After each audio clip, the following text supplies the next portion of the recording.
কি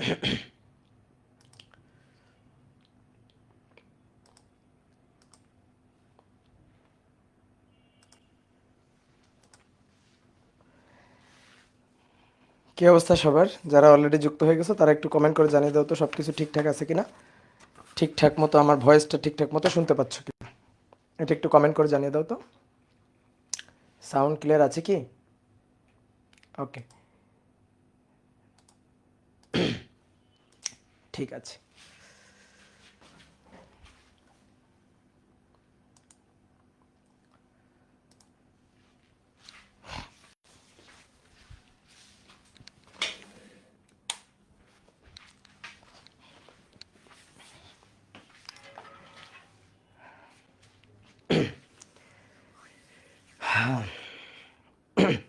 dear student, সবাইকে শুভেচ্ছা জানাচ্ছি মহাকর্ষ অভিকর্ষ অধ্যায়ের আজকে প্রথম ক্লাসে। আশা করি সবাই ভালো আছো, সবাই সুস্থ আছো। তোমাদের সাথে সাইকেল 2তে নতুন আরেকটা অধ্যায় শুরু হয়ে গেল। এর আগে আমরা অধ্যায় শেষ করে আসছি পর্যাবৃত্ত গতি, সাইকেল 3তে পর্যাবৃত্ত গতি শেষ করে আসছি। তো এখন আমি তোমাদের সাইকেল 2তে মহাকর্ষ অভিকর্ষ এই অধ্যায়টা পড়াইতে থাকবো এবং তারপরে কয়েকদিন পরে মাসুর ভাই, তোমাদের মাসুর ভাই, সে হচ্ছে তরঙ্গ চ্যাপ্টারটা শুরু করবে। ঠিক আছে, নবম অধ্যায় শব্দ তরঙ্গ এই চ্যাপ্টারটা শুরু করবে। তো দেখো আমরা দেখতে দেখতে কিন্তু আসলে অনেকগুলো চ্যাপ্টার কিন্তু পড়ে ফেলছি, বুঝছো? এখন আমার কথা হচ্ছে কি, তুমি আজকে একটু নিজে এখানে চিন্তা করে দেখো যে তোমার আসলে কতগুলো চ্যাপ্টার খুব ভালোভাবে পড়া হয়েছে, বা যে চ্যাপ্টারগুলো পড়া হয়ে গেছে সেই চ্যাপ্টারগুলোর সবগুলো টপিক কি তোমার খুব ভালোভাবে মনে আছে নাকি তুমি ভুলে গেছো? তো এই জিনিসটা আগে নিজে নিজে একটু মনে মনে ভাবো, রিয়েলাইজ করো ব্যাপারটা।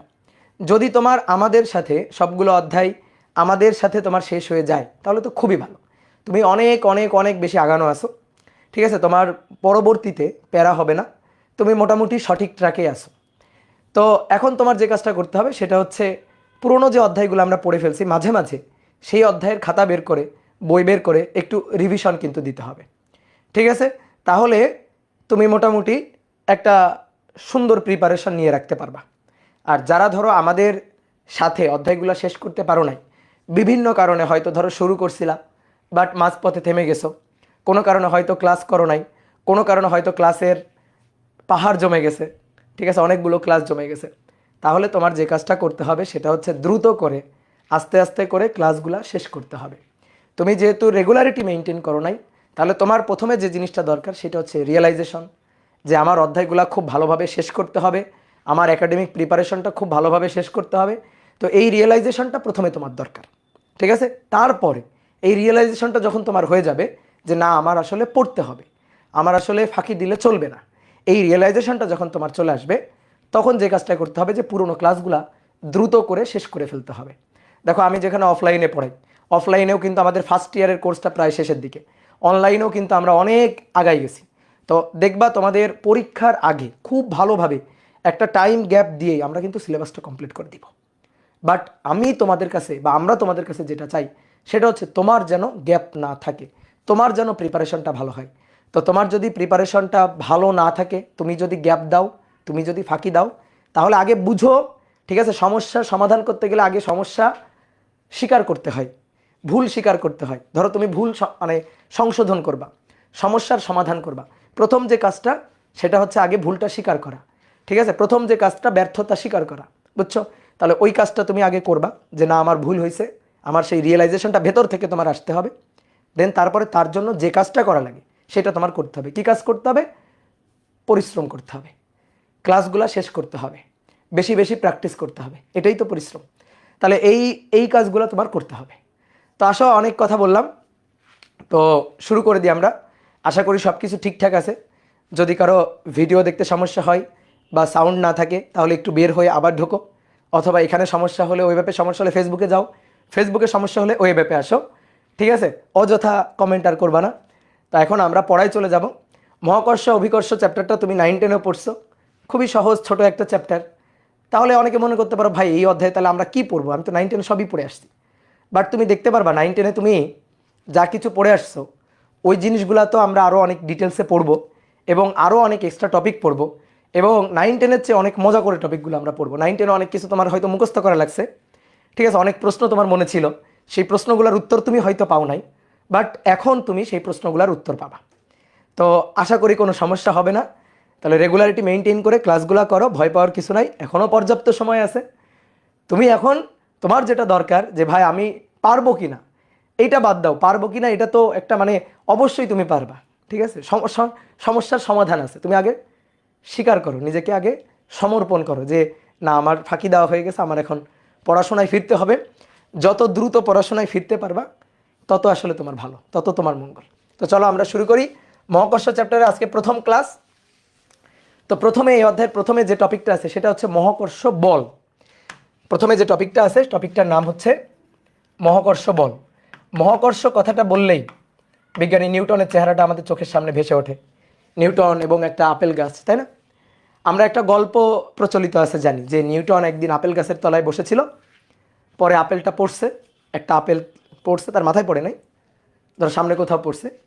আপেল পড়ার পরে নিউটন কী ভাবছে যে কী ব্যাপার, আপেলটা কেন মাটিতে পড়লো, আপেলটা কেন উড়ে আকাশের দিকে চলে গেল না? তো এইখান থেকেই সেই মহাকর্ষ আবিষ্কার করে ফেলছে। গল্পটা এইটা আমরা প্রচলিত আছে, এইটা আমরা জানি, বাট গল্পটা আমরা একটু ভুল জানি আসলে। নিউটনের আপেল পড়ছিল সত্যি কথা, নিউটন আপেল গাছের তলায় বসেছিল এটাও সত্যি কথা, এবং সেই আপেল গাছটা কিন্তু এখনও মানে আপেল গাছটা নাই, আপেল গাছের বংশধর কিন্তু এখনও আছে, ঠিক আছে। তোমরা একটু গুগল সার্চ করে দেখতে পারো, সেই আপেল গাছটা নাই বাট আপেল গাছের বংশধর ওইটাও এখনও আছে, কথিত আর কি, ঠিক আছে, সত্য মিথ্যা উপরওয়ালা জানে। তো এইবার শোনো যে নিউটনের মনে যে প্রশ্নটা জাগছিল আপেল পড়ার পরে, যে আপেল নিচে পড়লো, ভালো কথা, হয়তো পৃথিবী আপেলকে টানতেছে কোনো একটা বলে। তো আপেল যদি নিচে পড়ে তাহলে চাঁদ, আমরা যে চাঁদকে দেখি আকাশে, এই চাঁদ কেন মাটিতে পড়ে না?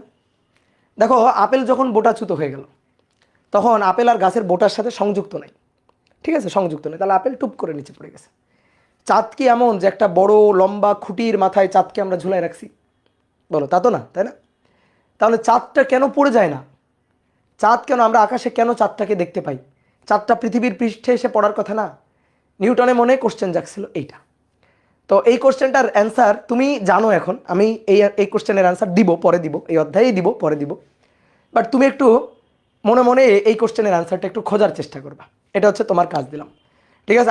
আজকের ক্লাসে আমরা অনেকগুলো কাজ তোমাকে দিব, ভাবনা চিন্তা করার জন্য তোমাকে অনেকগুলো কাজ দিব, হ্যাঁ। তাহলে প্রথম কাজ হচ্ছে এই কোশ্চেনের উত্তরটা খুঁজে বের করা, যে আপেল কেন বোটাচ্যুত হয়ে মাটিতে পড়ে। তো আপেল যদি মাটিতে পড়ে তাহলে চাঁদ কেন মাটিতে পড়ছে না? কী সমস্যা? চাঁদ কিসের সাথে লাগানো আছে? আকাশে, তাই না?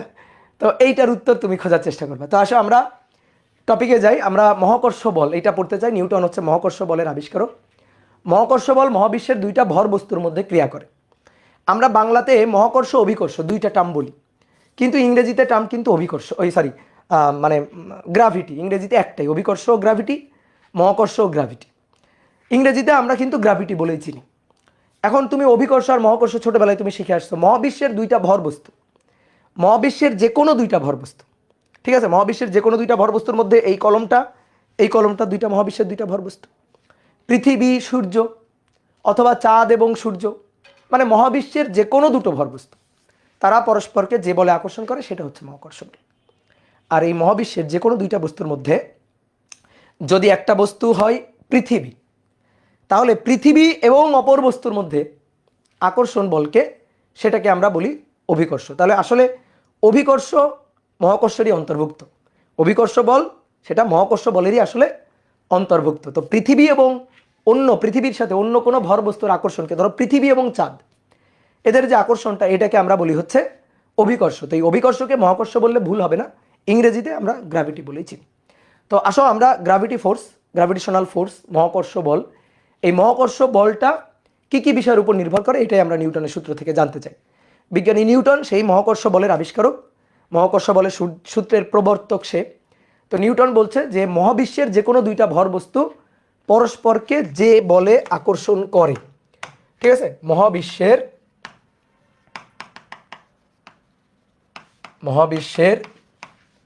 যে কোনো দুটো ভর বস্তু,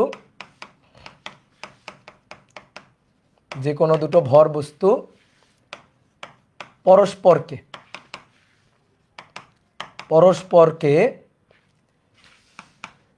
যে বলে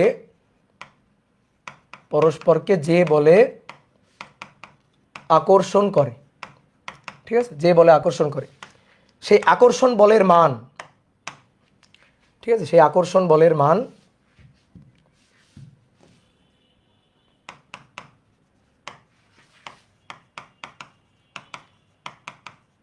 আকর্ষণ বলের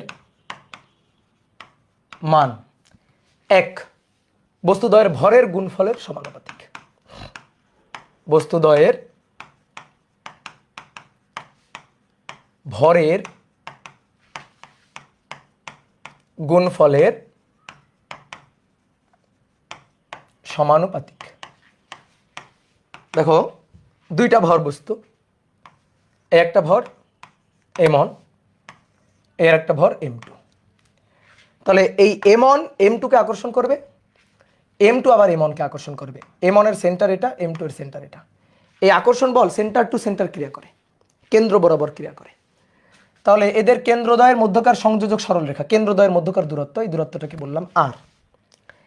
তাহলে m1 ভরের বস্তুটা সে m2 ভরের বস্তুকে তার দিকে আকর্ষণ করবে। এই m2 ভরের বস্তুটা সে m1 ভরের বস্তুটাকে তার দিকে আকর্ষণ করবে। এই ডিরেকশন। আর অনেকে বলছে ভাই আকর্ষণ বলে ডিরেকশন একবার এটা আর একবার এটা। হ্যাঁ, m1 m2 কে আকর্ষণ করবে এটা, আর m2 m1 কে আকর্ষণ করবে এইটা, ডিরেকশন এইটা। তাহলে এই যে বলটা f, এই বলটাও কিন্তু এই যে একই বল f, পরস্পরকে যে বলে আকর্ষণ করে। তো আকর্ষণ বলের দিকটা যদি আমি m2 এর উপর আকর্ষণ বলের দিক চিন্তা করি, তাহলে m1 m2 কে টানবে, তখন আকর্ষণ বলের ডিরেকশন এটা। আর যদি আমি m1 এর উপর m2 কর্তৃক আকর্ষণ বল চিন্তা করি, যে কার উপর, m1 এর উপর, কার দ্বারা, m2 এর দ্বারা, তাহলে m2 m1 কে যখন তার দিকে টানবে তখন ডিরেকশন হচ্ছে এইটা। তাহলে দেখো আমরা এইভাবে লিখতে পারি, ধরো এইটা হচ্ছে কার উপর বল, 1 নং বস্তুর উপর বল, কার দ্বারা, 2 নং এর দ্বারা, তাহলে 1 2 f1 2। আর এটাকে আমরা বলতে পারি কার উপর বল, 2 নং ভরের বস্তুর উপর বল, কার দ্বারা বলটা, 1 নং ভরের বস্তুর উপর, তাহলে এটাকে বললাম 2 1। তাহলে f21 আর f12 এই দুইটা কিন্তু সেম, একই জিনিস, মান কিন্তু সমান। f12 f21 এদের মান কিন্তু সেম। হ্যাঁ, ডিরেকশন বিপরীত। বল সবসময় জোড়ায় জোড়ায় কাজ করে, বল সবসময় জোড়ায় জোড়ায় কাজ করে। দেখো তোমাকে আগে বলছিলাম, যেমন মনে করো দড়ির টান, একটা দড়ি হইলে ভালো হইতো। ধরো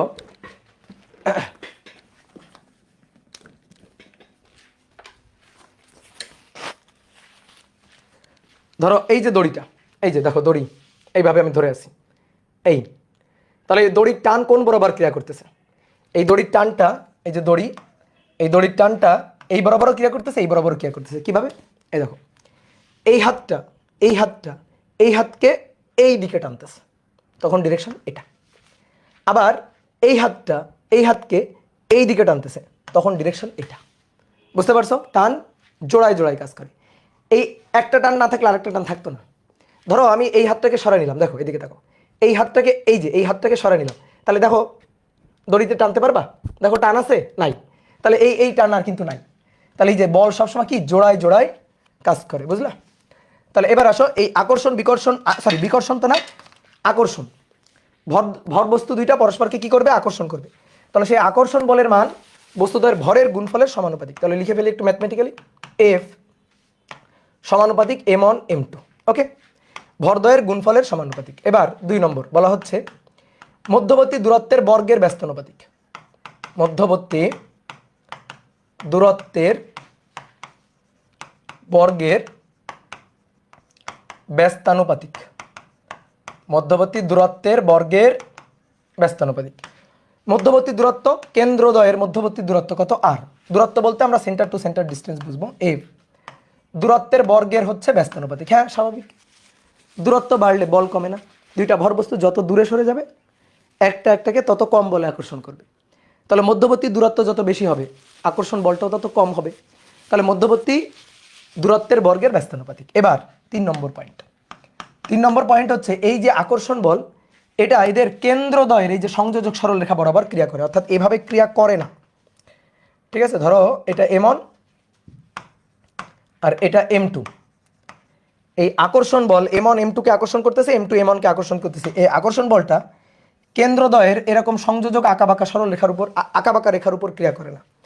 এই বরাবর বল ক্রিয়া করে না। ধরো এইভাবে বল ক্রিয়া করে, এইভাবে বল ক্রিয়া করতেছে, এইটা না, এইভাবে বল ক্রিয়া করে না। তাহলে বল ক্রিয়া করে কিভাবে? একেবারে কেন্দ্রদ্বয়ের সংযোজক সরল রেখা এই বরাবর বলটা ক্রিয়া করে। কথা কি বোঝা গেছে? তাহলে কেন্দ্রদ্বয়ের সংযোজক সরল রেখা বরাবর বলটা ক্রিয়া করে।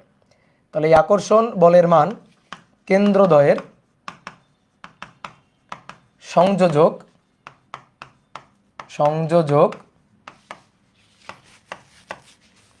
সরল রেখা বরাবর ক্রিয়া করে। ঠিক আছে, এবার তাহলে আমরা যদি ম্যাথমেটিক্যালি একসাথে করি, ধরো এইটা এবং এটাকে যদি একসাথে করি, তাহলে আমরা পাই এফ সমানুপাতিক m1 m2 ডিভাইডেড বাই হচ্ছে r স্কোয়ার। ঠিক আছে, তাহলে এই দুইটাকে যদি একসাথে করি, কম্বাইন করি, তাহলে এটা পাই। এবার সমানুপাতিক চিহ্ন উঠাই দিব। এই আকর্ষণ বলের মান আর কোনো কিছুর উপর কি ডিপেন্ড করে? ভরদ্বয়ের গুণফলের সমানুপাতিক। স্বাভাবিক, ভরদ্বয়ের কেন গুণফলের সমানুপাতিক? চিন্তা করো তো, ভরের জন্যই তো আকর্ষণ বল।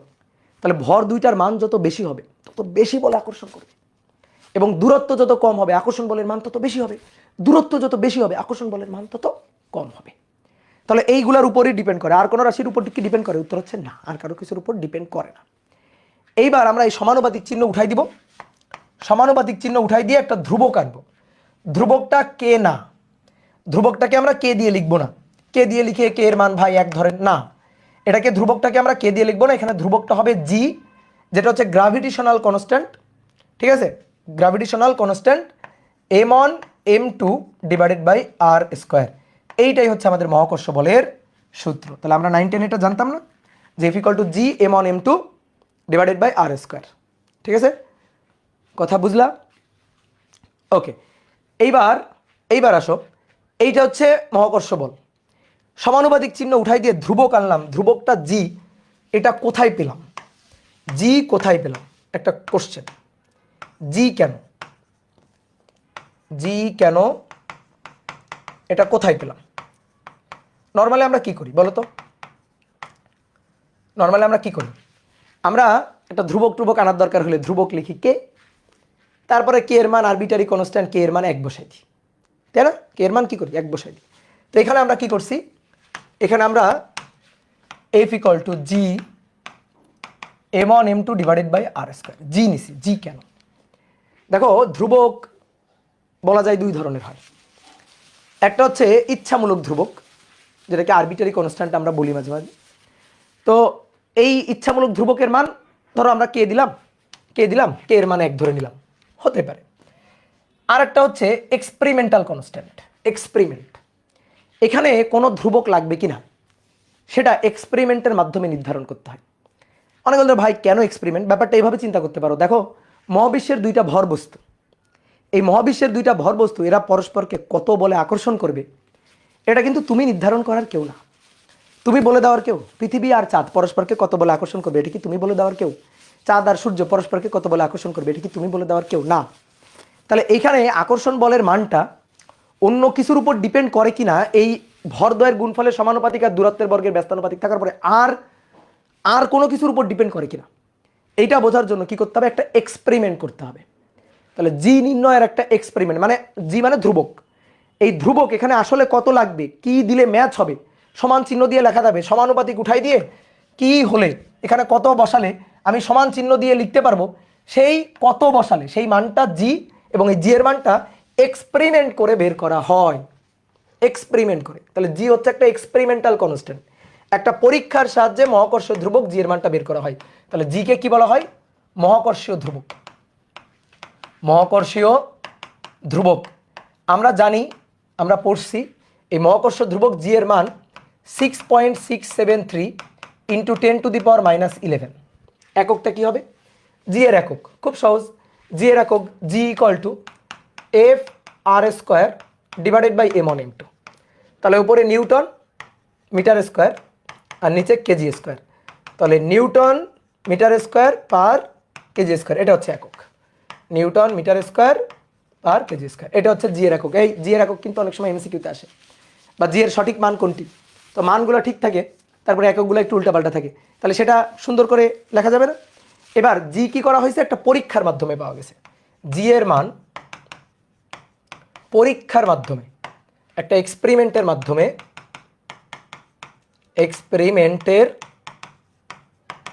মাধ্যমে পাওয়া যায়, মাধ্যমে পাওয়া যায়।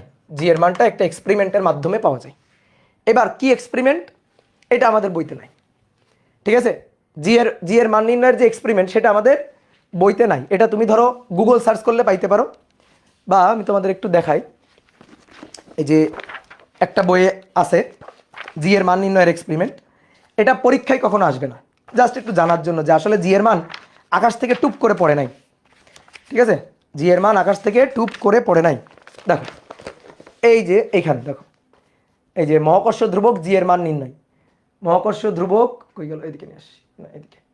মহাকর্ষ ধ্রুবক জি এর মান নির্ণয়, জি এর মান নির্ণয়ের এই যে দেখো একটা পরীক্ষা আছে, একটা পরীক্ষার মাধ্যমে এটা পাওয়া যায়। এই যে এই পাশে দেখো এরকম একটা পরীক্ষা আছে, এই যে পরীক্ষা, এই পরীক্ষার মাধ্যমে এই যে জি এর মানটা পাওয়া যায়, ঠিক আছে। তো এই যে পরীক্ষাটা, এই পরীক্ষাটা গুগল সার্চ করলে পাইতে পারো, বাট এটা পড়া লাগবে না। কেন পড়া লাগবে না? কারণ এটা পরীক্ষা আসবে না, এটা এখান থেকে কোনো প্রশ্ন পরীক্ষা আসবে না, এটা আমাদের বইতে নাই। বুঝতে পারছো? তাহলে তোমাদের কাজ দিয়ে দিই এটা, আর দেখি আমি যদি চাই আমি পড়াইতে পারি, ঠিক আছে। বাট তোমাদের একটা কাজ দিই, আগে তোমরা নিজেরা চিন্তা করবা, সব কিছু হাতে কলমে শেখাই দেওয়া যাবে না। তাহলে এটা হচ্ছে কাজ, ঠিক আছে। আজকে কাজ দিব অনেকগুলা। জি এর মান নির্ণয়ের পরীক্ষা, জি এর মান নির্ণয়ের পরীক্ষা, এটা খুঁজে খুঁজে বের করবা। দেখি কি পরীক্ষার মাধ্যমে, ধরো নিজেকে একটু চিন্তা করবা যে ধরো নিউটনের আত্মা তোমার উপরে ভর করছে, ঠিক আছে। তো এখন নিউটনের আত্মা তোমার উপরে ভর করলে তোমার তো জি এর মান কীভাবে পাওয়া গেল এটা জানতে হবে। তো ওইটা তুমি চিন্তা করবা, দেখি তো জি এর মান কেমনে পাওয়া গেল, বিজ্ঞানীরা জি এর মান কীভাবে পাইছে, তো এইটা খুঁজে বের করবা। বুঝতে পারছো? এটা তোমাদের কাজ দিলাম। তা আসো, তাহলে জি এর মানটা পেয়ে গেলাম। তাহলে মহাকর্ষ বলের সূত্র হচ্ছে এটা F=G m1m2 divided by r square. এইবার জিকে, এই যে মহাকর্ষ ধ্রুবক জি, একটা 2 মার্কের সুন্দর একটা কোশ্চেন, জিকে কেন বিশ্বজনীন বা সর্বজনীন ধ্রুবক বলা হয়? বিশ্বজনীন বা সর্বজনীন মহাকর্ষ ধ্রুবক বলা হয়, মহাকর্ষ ধ্রুবক বলা হয়। 2 মার্কের কোশ্চেন হিসাবে এটা আসে, ধ্রুবক বলা হয়। কেন বলা হয়, কারণটা কি? দেখো, সর্বজনীন মানে সবার জন্য প্রযোজ্য, ঠিক আছে। সর্বজনীন মানে কি? সবার জন্য প্রযোজ্য। তোমরা 9-10 দুইটা চার্জের মধ্যে আকর্ষণ পড়ে আসছো না? ধরো একটা চার্জ Q1, একটা চার্জ Q1 আর একটা চার্জ Q2, একটা চার্জ Q1 একটা চার্জ Q1 এবং আর একটা চার্জ Q2। ধরো এটা প্লাস চার্জ, তো এটা মাইনাস চার্জ, পরস্পরকে কি করবে? আকর্ষণ করবে, পরস্পরকে আকর্ষণ করবে। Q1 Q2-কে আকর্ষণ করবে, Q2 Q1-কে আকর্ষণ করবে। এই আকর্ষণ বলের মান F। তো F=K, একটা ধ্রুবক K বা C দিয়ে লিখছো তোমরা 9-10 C, Q1 Q2 divided by r square. একেবারে মহাকর্ষ বলের ডুপ্লিকেট, তাই না? টুকলি করছে, নিউটনের থেকে কুলম্ব টুকলি করছে। এটা হচ্ছে কুলম্ব বলের সূত্র।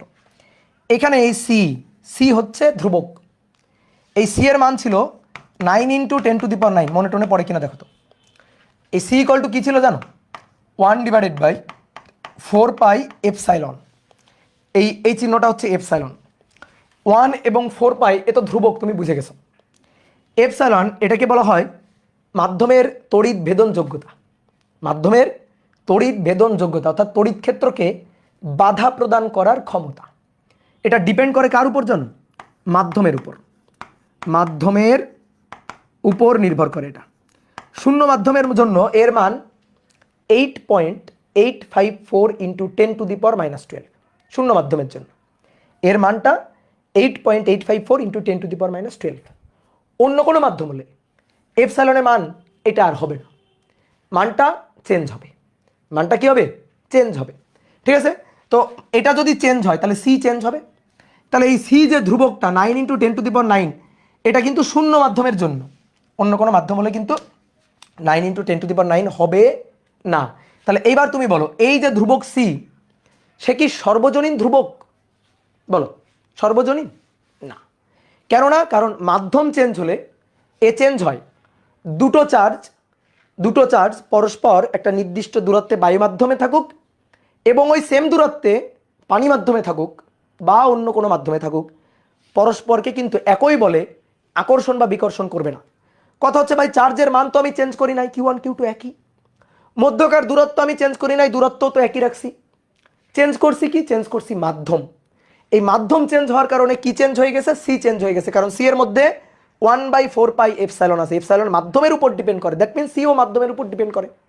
তাহলে এই সির সর্বজনীন ধ্রুবক নয়। তাহলে দুটো চার্জ একটা নির্দিষ্ট দূরত্বে ভিন্ন ভিন্ন মাধ্যমে পরস্পরকে ভিন্ন ভিন্ন বলে আকর্ষণ বিকর্ষণ করে। তাহলে আকর্ষণ বিকর্ষণ বলের মানটা চেঞ্জ হয়ে যাচ্ছে মাধ্যম ভেদে, ধ্রুবকটা মাধ্যম ভেদে চেঞ্জ হয়ে যাচ্ছে। কথা বুঝছো? তোমার আরো একটা জিনিস দেখাই, বলো তো প্রতিসারাঙ্ক। প্রতিসারাঙ্ক এটা ধ্রুবক নাকি এর চেঞ্জ টেঞ্জ হয়? মানে এটা কি সর্বজনীন ধ্রুবক? অবশ্যই প্রতিসারাঙ্ক ধ্রুবক। তো এটা কি সর্বজনীন ধ্রুবক? উত্তর হচ্ছে না। উত্তর হচ্ছে না। যেমন কাচের প্রতিসারাঙ্ক জানি 1.5, নর্মালি কাচের প্রতিসারাঙ্ক 1.5। এই কাচের প্রতিসারাঙ্ক 1.5, কাচের প্রতিসারাঙ্ককে ইটা দিয়ে লেখা হয়। কাচের প্রতিসারাঙ্ক এটা 1.5, এটা শূন্য মাধ্যমের সাপেক্ষে।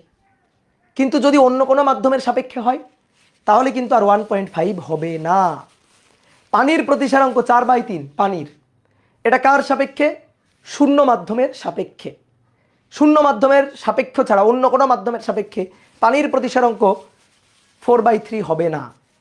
তাহলে দেখো প্রতিসারাঙ্ক এটা কিন্তু এই যে মাধ্যম ভেদে প্রতিসারাঙ্ক এই ধ্রুবকটার মান চেঞ্জ হয়ে যাচ্ছে। তাহলে এ বিশ্বজনীন ধ্রুবক বা সর্বজনীন ধ্রুবক নয়। কথা কি বুঝতে পারছো? তাহলে এই ইটা, এই কুলম্ব বল ধ্রুবক সি, এদেরকে বিশ্বজনীন বা সর্বজনীন ধ্রুবক বলা যাবে না, কিন্তু জি কে বলা যাবে। কেন বলা যাবে? কারণ দুটো ভর বস্তু, ধরো একটা ভর m1 m2, এরা নির্দিষ্ট দূরত্ব থেকে বায়ু মাধ্যমে পরস্পরকে যে বলে আকর্ষণ করবে, ধরো বায়ু মাধ্যমে আছে, বায়ু বা শূন্য মাধ্যমে আছে, তারা পরস্পরকে যে বলে আকর্ষণ করবে জি m1 m2 /r²। যদি মাধ্যম চেঞ্জ হয়, ধরো অন্য কোনো মাধ্যম, ধরো পানি মাধ্যমে ডুবে আছে, ধরো পানি, ওই সেম দুইটা ভর সেম দূরত্বে আর দূরত্বে, এবার ধরো পানি মাধ্যমে, তাহলে এবার যে বলে আকর্ষণ করে এফ জি m1 m2 কত r²। তাহলে বলো এই বলের মানটা কি চেঞ্জ হচ্ছে? না, বলের মানটা একই থাকছে।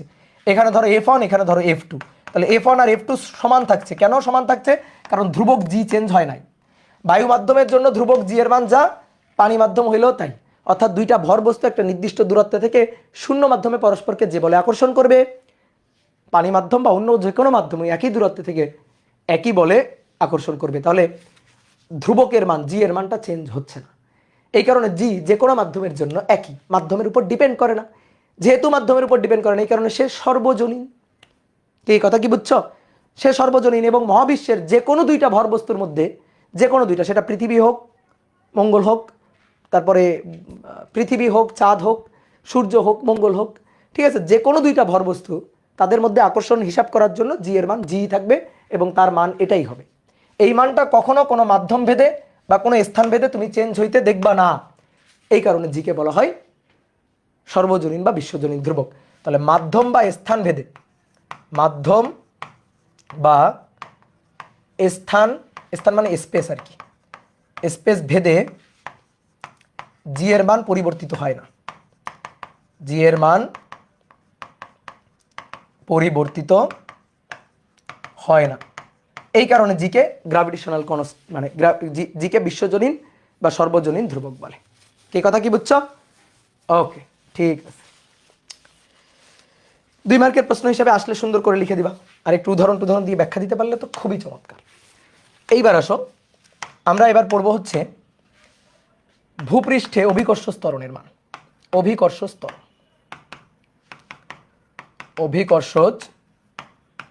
ত্বরণ। দেখো, এটা হচ্ছে পৃথিবীকে ধরলাম একটা সুষম গোলক। পৃথিবীর ভর m, পৃথিবীর ব্যাসার্ধ r। এবার পৃথিবী পৃষ্ঠের উপর খুবই সামান্য উচ্চতা থেকে, ঠিক আছে, খুবই সামান্য উচ্চতা, ধরো এই যে সামান্য উচ্চতা, অনেক বেশি উচ্চতায় যাওয়া যাবে না, খুবই সামান্য উচ্চতা থেকে একটা বস্তুকে ফেলে দিলাম।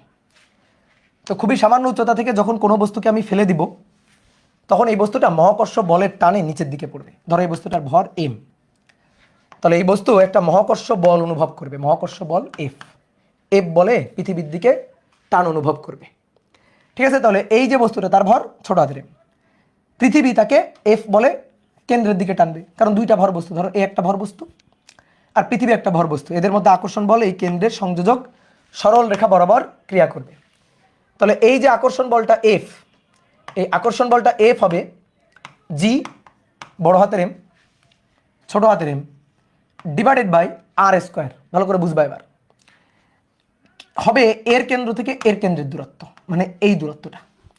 তো যেহেতু এই দূরত্বটা খুবই নগণ্য, ভালো করে বুঝো, এই দূরত্বটা খুবই নগণ্য দূরত্ব, তাহলে এর কেন্দ্র থেকে এর কেন্দ্রের এই দূরত্বটাকে আমরা আর দিয়ে লিখে দিতে পারি, এবং তখন এটা হচ্ছে আর স্কোয়ার। বুঝতে পারছো? এটা হচ্ছে আর স্কোয়ার। তুমি আমার বলো তো, তুমি তো দুই ধরনের বল জানো, বলো বল কয় ধরনের জানো? বলো বলো বলো, বল কয় ধরনের জানো? দুই ধরনের, তাই তো? কি? পরিবর্তনশীল বল 10 ধরনের বল। ও বাবা, পরিবর্তনশীল বল আর ধ্রুবক বল। ধ্রুব বল, বল হয় দুই ধরনের, একটা হচ্ছে ধ্রুব বল, ধ্রুব বল, এবং আরেকটা হচ্ছে পরিবর্তনশীল বল। পরিবর্তনশীল বল, যে বলের মানটা সরণের উপর বা সময়ের উপর নির্ভর করে। ধরো এফ অফ 2t সময়ের উপর ডিপেন্ড করে, এফ অফ 2x, এক্স হচ্ছে সরণ, অথবা ধরো দূরত্বকে আর দিয়ে লিখলে 2r এত নিউটন, তাহলে এফ আর এর উপর ডিপেন্ড করে, অর্থাৎ এফ অফ টি অথবা এফ অফ আর বা এক্স এরকম যদি হয়, তাহলে সেই বলকে বলা হয় পরিবর্তনশীল বল। সময়ের উপর এবং সরণের উপর ডিপেন্ড করে করে বলের মানটা চেঞ্জ হয়। এরকম একটা উদাহরণ কি? স্প্রিং বল, এটা আমরা পড়ছি অলরেডি, তাই না? পড়ছি না? স্প্রিং বল কি? একটা পরিবর্তনশীল বল। একটা স্প্রিং এই যে শিথিল অবস্থায় আছে, এবার এই স্প্রিংটাকে টেনে প্রসারিত করলাম, কতটুকু এক্স পরিমাণ প্রসারিত করলাম, তাহলে এই যে প্রত্যয়নী বল এফ, যদি বলের মানটা চিন্তা করি তাহলে এফ ইকুয়াল টু কে এক্স। দেখো এক্স এর উপর ডিপেন্ড করে, পরিবর্তনশীল বল। ধ্রুব বল কেমন? 2 নিউটন ধ্রুব, বস্তুর উপর যতক্ষণ বল প্রযুক্ত হচ্ছে, ধরো 10 সেকেন্ড ধরে বল প্রযুক্ত হলো, সেই 10 সেকেন্ডে প্রযুক্ত বলের মান 2 নিউটন, বাড়ে নাই কখনো, ধ্রুব বল। ঠিক আছে? এফ ইকুয়াল টু 5 নিউটন, এটা হচ্ছে ধ্রুব বল, যে সরণ বা সময়ের উপর নির্ভর করে না, নির্ভর করে না। এইবার তুমি আমাকে বলো তো, মহাকর্ষ বলটা কেমন বল? পরিবর্তনশীল বল নাকি ধ্রুব বল? বলো, মহাকর্ষ বলটা কেমন বল? পরিবর্তনশীল বল নাকি ধ্রুব বল? পরিবর্তনশীল বল। ইয়েস। কেন পরিবর্তনশীল বল? মহাকর্ষ বলের সূত্র কি?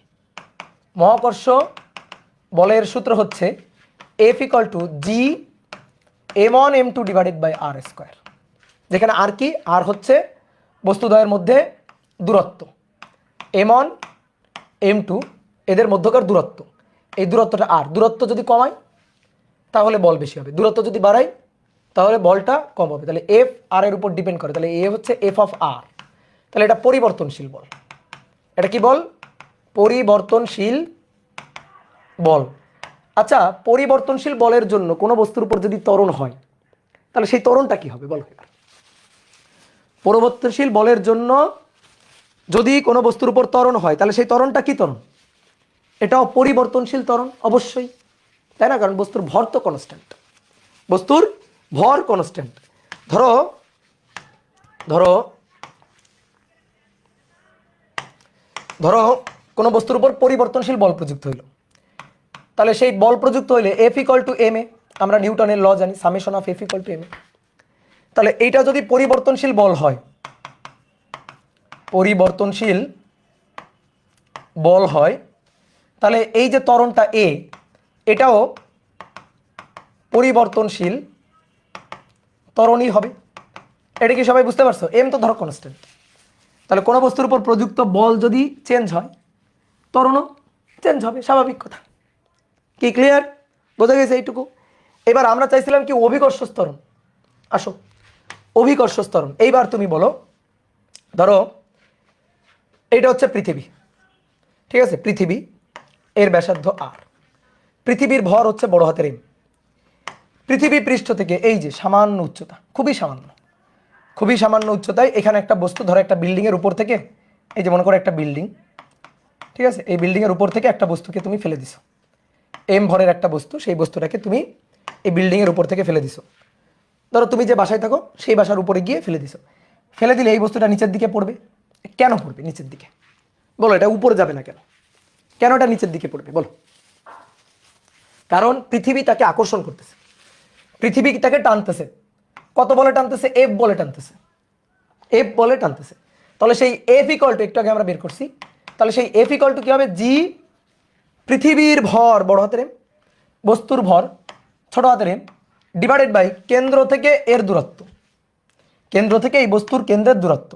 তাহলে সেই দূরত্বটা কত? যদি এটা নগণ্য দূরত্ব হয়, এটা খুবই নগণ্য দূরত্ব হয়, তাহলে এখান থেকে এর কেন্দ্রের যে দূরত্ব সেটা হচ্ছে আর, পৃথিবীর ব্যাসার্ধ আর, আর স্কোয়ার। এইবার তুমি বলো এই বলটা কেমন বল হওয়া উচিত? বলো তো এই বলটা কেমন বল হওয়া উচিত? অবশ্যই পরিবর্তনশীল বল। এটা পরিবর্তনশীল বল হওয়া উচিত। কেন? কারণ মহাকর্ষ বল এটা পরিবর্তনশীল বল হওয়া উচিত, আসলেই হওয়া উচিত। কিন্তু কিন্তু এটা পরিবর্তনশীল বল না, এটাকে আমরা বলতেছি এটা হচ্ছে ধ্রুব বল। ভালো করে শুনো, এটাকে ধ্রুব বল। নর্মালি ধরো এই যে নগণ্য উচ্চতা, এটা ধরো এইচ, তাহলে এখানে আসলে হওয়া উচিত আর প্লাস এইচ এর স্কোয়ার, বুঝছো? আর প্লাস এইচ স্কোয়ার। তাহলে এটা পরিবর্তনশীল বল হওয়া উচিত, বুঝলা? এইবার কথা হচ্ছে কি, বলা হচ্ছে এইচ অতি নগণ্য হলে, অতি নগণ্য হলে তখন বল F equal to G M M divided by R square. তখন এটা আর পরিবর্তনশীল নাই, এটা তখন ধ্রুব বল হয়ে যাবে। ধ্রুব বল বিবেচনা করা যাবে, বিবেচনা করা যাবে। বলো তো বুঝছো কিনা? এটা বুঝছো কিনা? এটাকে বিবেচনা করা যাবে। কেন? এইচ এর মান অতি নগণ্য। তো এইচ এর মান যদি অতি নগণ্য হয়, তাহলে নিচে এখানে আর ফিক্সড, দেখো ব্যাসার্ধ ফিক্সড, এটা ফিক্সড, এবং পৃথিবীর ব্যাসার্ধ আর এর মান 6400 কিলোমিটার, বুঝছো? তো 6400 কিলোমিটার থেকে ধরো তোমার বিল্ডিং এর উচ্চতা 50 মিটার, 100 মিটার, 100 মিটার উপর থেকে তুমি বস্তু ফেলে দিছো। তো 6400 কিলোমিটারের কাছে 100 মিটার কিছু আসলে? তাহলে এখানে কেউ যদি 6400 কিলোমিটার তার স্কোয়ার লিখে, আর তুমি যদি 6400 কিলোমিটারের সাথে 50 মিটার যোগ করে তার স্কোয়ার লিখো, এই বলের কি খুব বেশি ডিফারেন্স হবে? বলো, খুব বেশি ডিফারেন্স কিন্তু হবে না। তাহলে খুব বেশি পরিবর্তন হবে না। এই কারণে যদি এইচটাকে আমরা নগণ্য চিন্তা করি, তাহলে সেই ক্ষেত্রে আমি এই বলটাকে ধ্রুব বল বিবেচনা করতে পারি কিনা? বোঝা গেছে? ধ্রুব বল বিবেচনা করতে পারি যদি আমি এইচটাকে অত নগণ্য চিন্তা করি। তাহলে G M M divided by R square. তুমি যদি বলো ভাই ধরেন আমি ব্যাসার্ধের, পৃথিবীর ব্যাসার্ধের অর্ধেক উচ্চতায় উঠে তখন একটা বস্তুকে ফেলে দিব, ভাই তখন একটা বস্তুকে ফেললে তো আমি এফটাকে আর ধ্রুব বলতে পারবো না। তখন তো অবশ্যই পরিবর্তনশীল বল। তখন কি? অবশ্যই পরিবর্তনশীল বল। আমরা কি বের করতে চাই? অভিকর্ষ ত্বরণ বের করতে চাই। তুমি তোমার বাসার বিল্ডিং এর উপর থেকে একটা বস্তুকে ফেলে দিছো, তো বস্তুটাকে ফেলে দিলে ওই বস্তুটা নিচের দিকে পড়বে। কেন? মহাকর্ষ বলের কারণে। মহাকর্ষ বলের কারণে নিচের দিকে পড়বে। কি আমার কথা বোঝা গেছে? এই মহাকর্ষ বলের কারণে নিচের দিকে পড়বে, তাহলে বল প্রযুক্ত হলে তো ত্বরণ হবে। তাহলে নিউটনের সূত্র অনুযায়ী এই বস্তুর ভর কত? এম, তার উপর প্রযুক্ত মহাকর্ষ বল কত? মহাকর্ষ বল বা অভিকর্ষ বল যেটাই বলো না কত, কত? এফ। তাহলে এফ এর জন্য এই বস্তুর উপর একটা ত্বরণ হবে না? এই বস্তুর একটা ত্বরণ হবে। তাহলে এই বস্তুর যে ত্বরণটা হবে সেটা হচ্ছে এ। এখন এই বলটা কি বল? মহাকর্ষ বল। তাহলে মহাকর্ষ বা অভিকর্ষ বল, এই বলের নাম অভিকর্ষ বল। তাহলে অভিকর্ষ বল হলে এই ত্বরণটাকে এ কে তখন আমরা বলবো জি। এখন প্রশ্ন হচ্ছে এই জিটা কি পরিবর্তনশীল নাকি ধ্রুবক? আসলে জি এর মান, আসলে জিটা পরিবর্তনশীল। ভূপৃষ্ঠ থেকে যদি অনেক উচ্চতায় ওঠে তখন এইচ এর মানটা তো একটা মনে করো যে চোখে পড়ার মতো মান, ওটাকে তো আর বাদ দেওয়া যাবে না। তাহলে তখন কিন্তু বলটা পরিবর্তনশীল, সেই বলের কারণে যে ত্বরণটা হবে সেটাও একটা পরিবর্তনশীল ত্বরণ। কিন্তু এখন আমরা বলতেছি যে না, জিটাকে আমরা ধ্রুব ত্বরণ বলতে পারি, এটাকে ধ্রুব বলতে পারি। তো ধ্রুব বলতে পারি কোন শর্তে? ইচ্ছা মতো বলতে পারি ধ্রুব না, ধ্রুব বলতে পারি যখন এইচ অনেক নগণ্য হবে। কি কথা বুঝছো? আবার বলতেছি, যারা খুব ভালো করে শোনো নাই আবার শোনো। আসলে এই বলটা তো পরিবর্তনশীল বল, তাই না? মহাকর্ষ বল দূরত্বের উপর ডিপেন্ড করে। কিন্তু যখন আমি বলতেছি এইচ অনেক নগণ্য, এই যে এইচটা অনেক নগণ্য, তাহলে নগণ্য যদি হয় তাহলে তখন এই বলটাকে ধ্রুব বল বলতে পারি। তাহলে এই ধ্রুব বলের জন্য, এই বলের জন্য ত্বরণ হবে, একটা বস্তুকে তুমি তোমার বিল্ডিং এর উপর থেকে নিয়ে ফেলে দিলা, ফেলে দিলে বস্তুটা নিচে পড়বে, কারণ ওর উপরে বল প্রযুক্ত হবে। তাহলে প্রযুক্ত বল এফ, এই এফ ইকুয়াল টু, তখন আমি লিখে দিব যে এই প্রযুক্ত বল এফ, এফ ইকুয়াল টু কি এম এ, লিখবো না, F equal to M A লিখবো, G M M divided by R square. এবার প্রশ্ন হচ্ছে এই এটা কি পরিবর্তনশীল এ না ধ্রুব এ, এটাই আমি জিজ্ঞেস করতেছি, পরিবর্তনশীল এ নাকি ধ্রুব এ। কথা হচ্ছে ভাই পরিবর্তনশীল হওয়া উচিত না, কারণ মহাকর্ষ বলের জন্য, হ্যাঁ এটা তো হওয়া উচিত, কিন্তু আমি এটাকে ধ্রুব বল বিবেচনা করতেছি কেন, কারণ এই সতি নগণ্য। তাহলে তখন আমি এই ত্বরণটাকেও ধ্রুব ত্বরণ বলতে পারবো। এবং এই ত্বরণটা কিসের জন্য, কোন বলের জন্য, এই অভিকর্ষ বল এফ এর জন্য। এফ বল প্রযুক্ত হয়েছে, ফলে তুমি তোমার বাসার ছাদের উপর উঠে একটা বস্তুকে ফেলে দিছো, ফলে বস্তুটা নিচের দিকে পড়তেছে, বল প্রযুক্ত হচ্ছে, কোন বল, অভিকর্ষ বল। তাহলে বল প্রযুক্ত হলে ত্বরণ হবে, ত্বরণটা কত এ, এবং এই ত্বরণটাকে আমরা বলতেছি অভিকর্ষ ত্বরণ, কারণ অভিকর্ষ বলের দরুন সৃষ্ট ত্বরণ, তাহলে সেই ত্বরণটা হচ্ছে এ। এবার এটাকে আমরা কি বলতেছি, অভিকর্ষ ত্বরণ বিধায় জি। তাহলে F equal to M G, G বড় হাতের এম ছোট হাতের M divided by R square, M M দুই পাশ থেকে কেটে দাও, তাহলে অতএব G equal to G M divided by R square. কথা কি বুঝছো? এইবার বলো এই জিটা কোন জায়গার জি, বলো এই জিটা কোন জায়গার জি। এটা হচ্ছে ভূপৃষ্ঠের জি, অথবা ভূপৃষ্ঠ থেকে খুবই খুবই খুবই সামান্য উচ্চতায় জি। ভূপৃষ্ঠ থেকে অনেক উচ্চতায় গেলে জি এর মান চেঞ্জ হয়ে যাবে, কেন, তখন আর হবে আর প্লাস এইচ, যত উপরে উঠবা। দেখো এটা হচ্ছে পৃথিবী, ধরো এই যে সামান্য উচ্চতায়, এই পয়েন্টে G equal to G M by R square, কারণ কেন্দ্র থেকে দূরত্বটা আর। কিন্তু আমি যদি এখান থেকে এইচ উচ্চতায় চিন্তা করি, অনেক বেশি উচ্চতায়, ধরো এই যে এখানে চিন্তা করি, ধরো এটা এইচ ওয়ান, তাহলে এই পয়েন্ট অভিকর্ষ ত্বরণ জি হবে, ধরো এটাকে আমি বললাম জি প্রাইম, তাহলে সেটা হবে G M divided by R plus H তার স্কোয়ার। তারপর এখান থেকে ধরো আরও বেশি উচ্চতায়, ধরো ভূপৃষ্ঠ থেকে এতটুকু উচ্চতায়, এই উচ্চতাটা এটা হচ্ছে এইচ টু, তাহলে এই পয়েন্টে যে অভিকর্ষ ত্বরণ সেটা জি প্রাইম হবে জি এম, ধরো এটাকে ডাবল প্রাইম দিলাম, G M R plus H two তার স্কোয়ার হবে। কি বুঝলা? তা আমরা এটা কোন পয়েন্টের জিটা বের করছি, ব্যাসার্ধ আর স্কোয়ার, তাহলে এটা ভূপৃষ্ঠের অভিকর্ষ ত্বরণ বা ভূপৃষ্ঠ থেকে খুবই নগণ্য উচ্চতার জন্য অভিকর্ষ ত্বরণ। ঠিক আছে, তাহলে এটা হচ্ছে ভূপৃষ্ঠে, ভূপৃষ্ঠে বা ভূপৃষ্ঠ হতে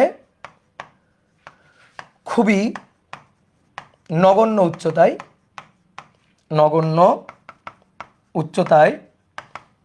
অভিকর্ষ ত্বরণ, অভিকর্ষজ ত্বরণ। ঠিক আছে, তাহলে এবার আমি যদি তোমাকে বলি, বলো তো ওজন বল F equal to M G বল, ঠিক আছে, এটা পরিবর্তনশীল বল না ধ্রুব বল? F equal to M G বল পরিবর্তনশীল বল নাকি ধ্রুব বল?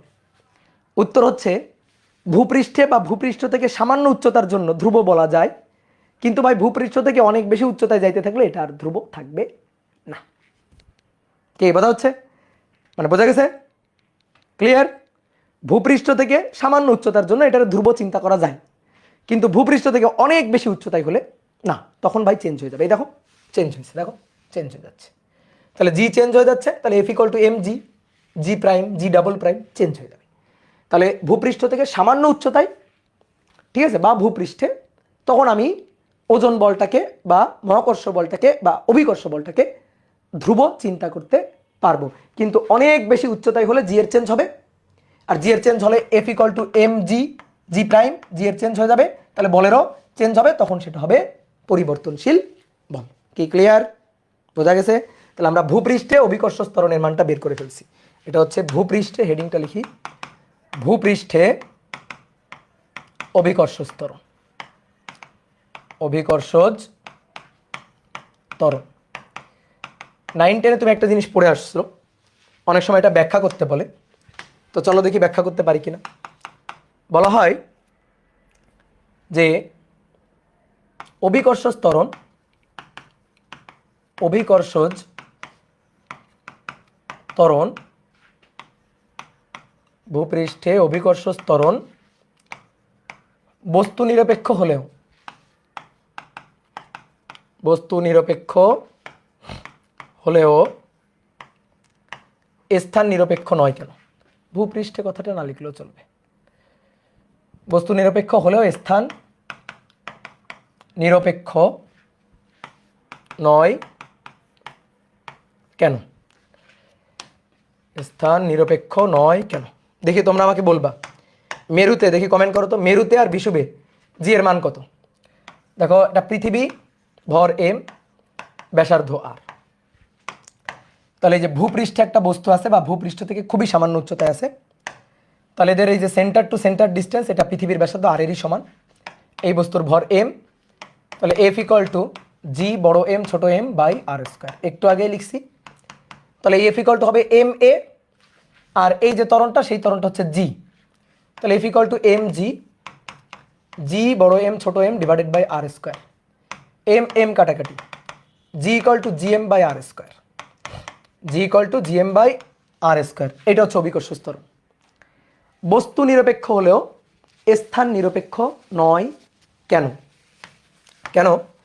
কারণ জি এর মানটা দেখো জি এম কনস্ট্যান্ট, তাহলে জি এর মানটা ব্যাসার্ধের বর্গের ব্যস্তানুপাতিক। পৃথিবী আমি সুষম গোলক ধরে নিছি, কিন্তু বাস্তবে পৃথিবী হচ্ছে এটা চ্যাপ্টা কমলা লেবুর মতো, এরকম দেখতে পৃথিবী। এই ঠিক আছে, বেশি চ্যাপ্টা করে ফেলছি, এরকম দেখতে পৃথিবী। তাহলে পৃথিবী যদি এরকম হয়, তাহলে এইটা হচ্ছে এর মেরু, আর এটা হচ্ছে বিষুব, এটা বিষুব অঞ্চল, এটা মেরু অঞ্চল, এটা বিষুব অঞ্চল, এটা মেরু অঞ্চল। তো দেখো বিষুব অঞ্চলে আর এর মান বেশি, বিষুব অঞ্চল বরাবর পৃথিবী একটু স্ফীত, তো স্ফীত হলে রেডিয়াসটা বেশি, তাহলে আর বেশি। তাহলে আর বেশি হলে, যেখানে আর বেশি, আর এর সাথে ব্যস্তানুপাতিক সম্পর্ক, তাহলে এখানে জি হবে কম, আর বেশি জি কম। এখানে আর কম, দেখো মেরু বরাবর, উত্তর মেরু দক্ষিণ বরাবর একটু চাপা, তাহলে রেডিয়াসটা এখানে মেরু বরাবর কম, তাহলে সেখানে জি হবে বেশি। তাহলে পৃথিবীর ভৌগোলিক আকৃতির জন্য মেরু অঞ্চলে জি এর মানটা বেশি, আর বিষুব অঞ্চলে জি এর মানটা কম। তাহলে স্থানের উপর ডিপেন্ড করছে, স্থান নিরপেক্ষ হচ্ছে না, আর এর উপর ডিপেন্ড করছে। এই কারণে বলা হচ্ছে জি স্থান নিরপেক্ষ নয়, স্থানের উপর নির্ভরশীল। যেখানে আর এর মান বেশি সেখানে জি কম, যেখানে আর এর মান কম সেখানে জি বেশি। তাহলে তোমরা একটু কমেন্ট করে জানাও তো দেখি, বিষুব অঞ্চলে কত মান? বিষুব অঞ্চলে মান হচ্ছে জি এর মান হচ্ছে 9.79, তারপর আরও কিছু আছে 9.79, তারপরে আরও কিছু আছে, বলতে পারবা 78 বা 79 নাকি 78 মনে হয়, 9.78, তারপরে আরও কেউ যেন 78039, হ্যাঁ 039 এত meter per second square maybe, ঠিক আছে। আর বিষুব অঞ্চল মেরু অঞ্চলে এই পয়েন্টটা জি এর মান হচ্ছে 9.8 কত 9.83217 শিওর তো 217 এত মিটার পার সেকেন্ড স্কোয়ার, ঠিক আছে। ধরো এটা হচ্ছে মেরুতে, বা আপাতত ধরো মান পরের মানগুলো যেমনই হোক, এটা 9.78, এটা 9.81, তাহলে দেখো মান ভ্যারি করছে, তো এটা আর এর জন্য। এই কারণে তুমি যদি ভূপৃষ্ঠ থেকে উচ্চতায় ওঠো, ধরো এভারেস্টে চূড়ায় গেছো, তাহলে জি এর মান তুমি কিন্তু কম ফিল করবা, কারণ তুমি অনেক বেশি উচ্চতায় উঠে গেছো, আর এর মান বেশি, সো জি এর মান হবে কম। ওকে, ক্লিয়ার। আর বস্তুর উপর ডিপেন্ড করে না, বলছে বস্তু নিরপেক্ষ হলে। বস্তু নিরপেক্ষ কেন? কারণ দেখো এখানে 2 কেজি ভরের বস্তু থাকুক আর 10 কেজি ভরের বস্তু থাকুক, তার উপর জি এর মানটা ডিপেন্ড করে না। এটা পৃথিবী, এখন পৃথিবী পৃষ্ঠ থেকে খুব সামান্য উচ্চতা থেকে, এখান থেকে তুমি 2 কেজি ভরের একটা বস্তু ফেলে দিছো, এ কত ত্বরণের নিচে পড়বে? আর একটা মনে করো 10 কেজি ভরের বস্তু ফেলে দিছো, এ কত ত্বরণের নিচের দিকে পড়বে? ঠিক আছে, তাহলে এও 9.8 অর্থাৎ জি ত্বরণের নিচে পড়বে, আর কি জি ত্বরণের নিচে পড়বে, এর জন্য ত্বরণটা হবে জি। তাহলে বস্তুর উপর ডিপেন্ড করে না, কারণ বস্তুর ভর এম দুই পাশ থেকে কেটে গেছে, তাহলে বস্তু নিরপেক্ষ কিন্তু স্থান নিরপেক্ষ নয়। তাহলে জি বস্তু নিরপেক্ষ কিন্তু স্থান নিরপেক্ষ নয়, বুঝলা? ক্লিয়ার? এবার আসো একটা খুব মজার জিনিস, সেটা হচ্ছে একটু আগে তোমাকে আমি দেখালাম G equal to G M divided by R square. এই সূত্রটাকে চাইলে আমরা আর একটু ভাঙতে পারি, বুঝছো? কেমনে ভাঙতে পারি? পৃথিবীর ব্যাসার্ধ আর এবং ভর হচ্ছে ক্যাপিটাল লেটার এম। পৃথিবীকে একটা সুষম ঘনত্বের গোলক বিবেচনা করি, অনেকে বলতে ভাই পৃথিবীর সব জায়গায় ঘনত্ব তো সমান না। আমরা ধরে নিচ্ছি পৃথিবীর ঘনত্ব, পৃথিবী হচ্ছে সুষম ঘনত্বের একটা গোলক। এই যে পৃথিবী, এর ঘনত্ব, এর গড় ঘনত্ব আর কি, গড় ঘনত্ব এটা হচ্ছে রো, এর গড় ঘনত্ব হচ্ছে রো। অনেকে বলতে ভাই পৃথিবীর ঘনত্ব কি সব জায়গায় সমান? উত্তর হচ্ছে না, পৃথিবীর ঘনত্ব সব জায়গায় সমান নয়, তাই না? কোথাও ধরো মাটির স্তর, তারপরে খনিজ, তারপরে পানি, লাভা, তাই না? সব জায়গায় ঘনত্ব সমান না, ঠিক আছে? সব জায়গায় ঘনত্ব সমান না।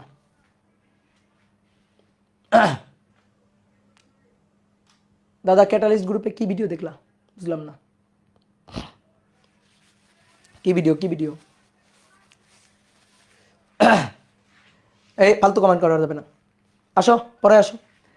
ঠিক আছে, গড় ঘনত্ব, গড় ঘনত্ব এটা হচ্ছে রো, ঠিক আছে? সব জায়গায় ঘনত্ব সমান না, আমি গড় ঘনত্ব চিন্তা করবো। তাহলে আমরা হিসাব নিকাশের জন্য এই অধ্যায়ে যত হিসাব নিকাশ আমরা করব, সেই হিসাব নিকাশের জন্য আমরা পৃথিবীকে, হিসাব নিকাশের জন্য আমরা পৃথিবীকে একটা গড় ঘনত্বের গোলক চিন্তা করে নিব।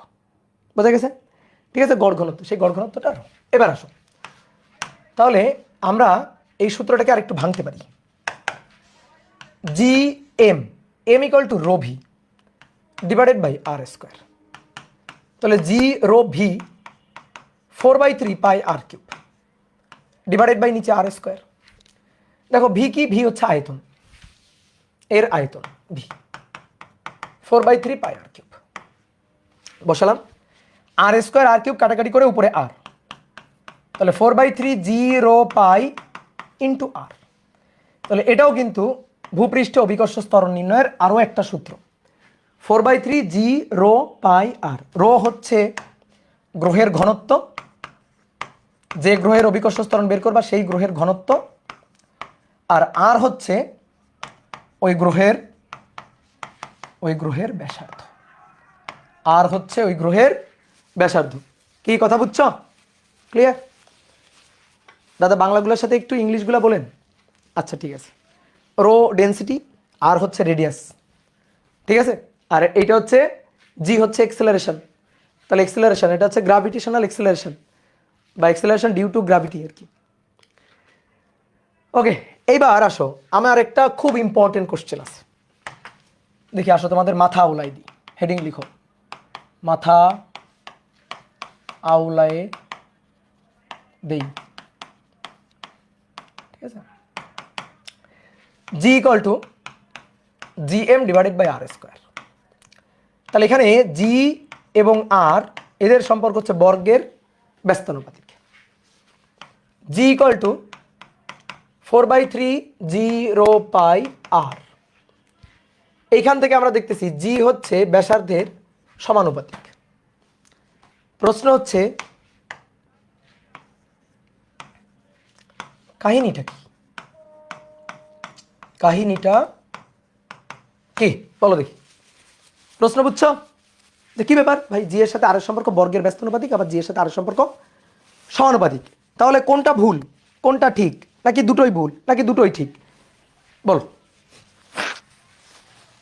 বলো বলো বলো।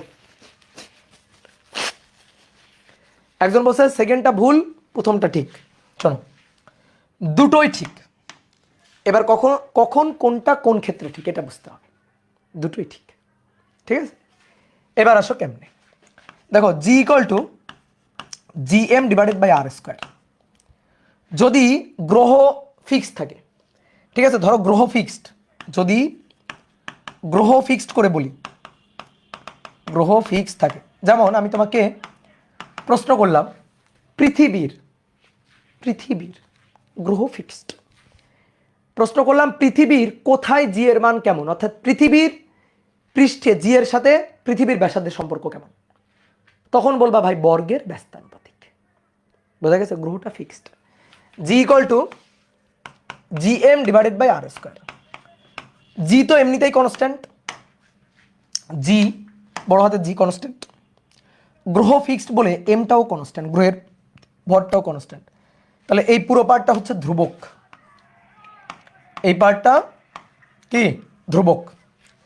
তাহলে এই পার্টটা যদি ধ্রুবক হয়, দেন জি আর এর সাথে বর্গের ব্যস্তানুপাতিক সম্পর্ক। জি আর এর সাথে বর্গের ব্যস্তানুপাতিক সম্পর্ক। কথা কি বুঝছো? পৃথিবীর ব্যাসার্ধের মান যেখানে কম সেখানে জি এর মান বেশি, একটু আগে দেখলাম। যেখানে আর এর মান বেশি সেখানে জি এর মান কম। তাহলে গ্রহ যদি ফিক্স থাকে তাহলে তখন জি এর সাথে আর এর সম্পর্ক বর্গের জি গ্রহের ফিক্সড কোনো গ্রহের ব্যাসার্ধের বর্গের ব্যস্তানুপাতিক। ব্যাসার্ধের বর্গের ব্যস্তানুপাতিক। তাহলে ভাই ওইটা কি? ওইখানে তো বলতেছে সমানুপাতিক। ক্ষেত্র বুঝতে হবে। এইবার মনে করো গ্রহগুলো আলাদা আলাদা। ধরো গ্রহগুলো আলাদা আলাদা। গ্রহগুলো আলাদা আলাদা, ঠিক আছে? গ্রহগুলা ফিক্সড না, ভিন্ন ভিন্ন ভিন্ন ভিন্ন গ্রহ। আমি তোমাকে বললাম ধরো বৃহস্পতি, মঙ্গল, শনি, বুধ, পৃথিবী। কোন গ্রহের পৃষ্ঠে জি এর মানটা বেশি? বলো দেখি, কোন গ্রহের পৃষ্ঠে জি এর মানটা বেশি? বলো বলো বলো বলো বলো। কথা হচ্ছে আমারও জানার দরকার নেই কোন গ্রহের পৃষ্ঠে জি এর মানটা বেশি, আমি লজিক্যাল অ্যান্সার দিব।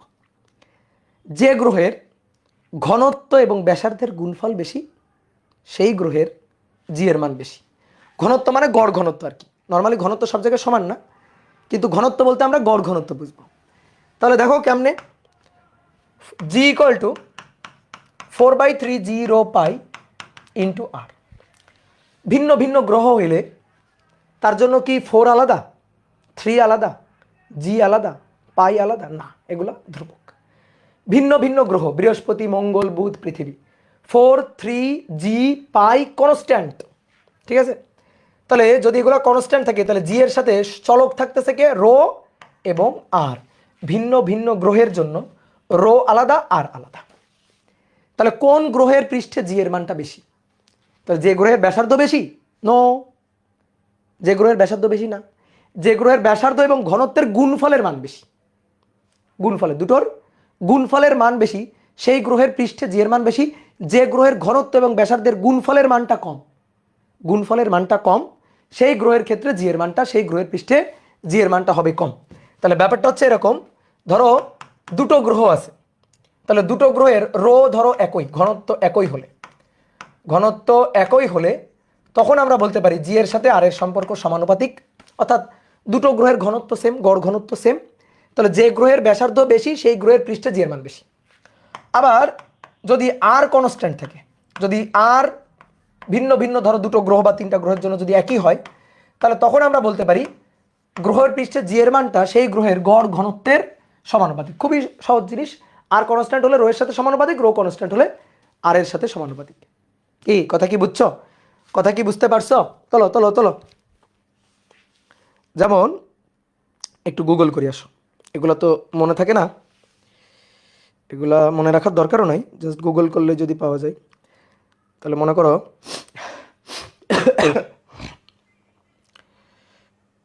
রেডিয়াস অফ প্ল্যানেট,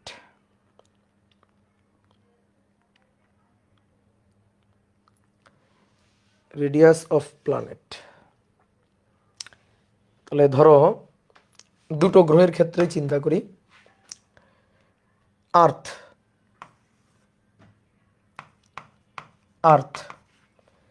আর্থের ক্ষেত্রে রেডিয়াস হচ্ছে 6378 এত কিলোমিটার। আর ধরো বৃহস্পতি, ঠিক আছে,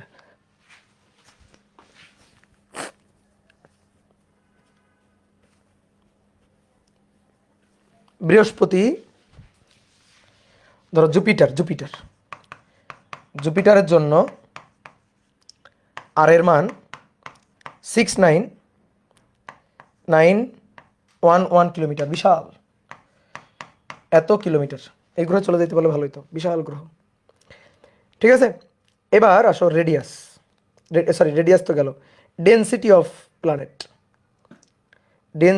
প্ল্যানেট পৃথিবীর জন্য 5.51 গ্রাম পার সেন্টিমিটার কিউব হোক, আর জুপিটারের জন্য রো 1.33 গ্রাম পার সেন্টিমিটার কিউব। ওকে, এইটা। এবার আসো গুণ দেব, এই দুইটা গুণ দিব। এই দুইটা গুণ দিলে দেখো বোঝাই যাচ্ছে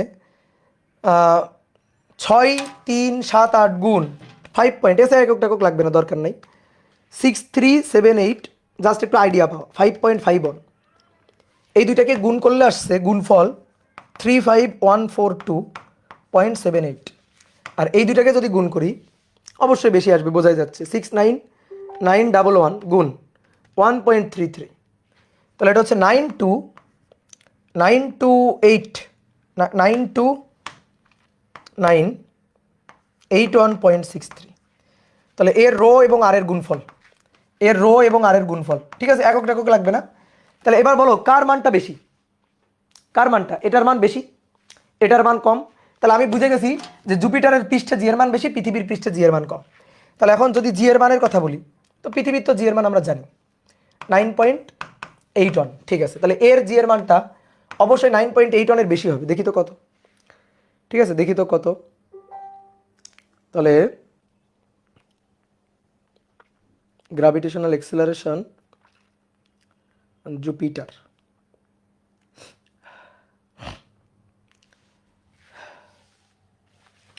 জুপিটারের জন্য কত? 24.5 থেকে 26.7, ঠিক আছে, এটা দেখাচ্ছে গুগল। 24.5 থেকে 26 এটা দেখাচ্ছে। তাহলে দেখছো জুপিটারে বেশি হয়ে গেছে, বোঝা গেছে? বুঝতে পেরেছ?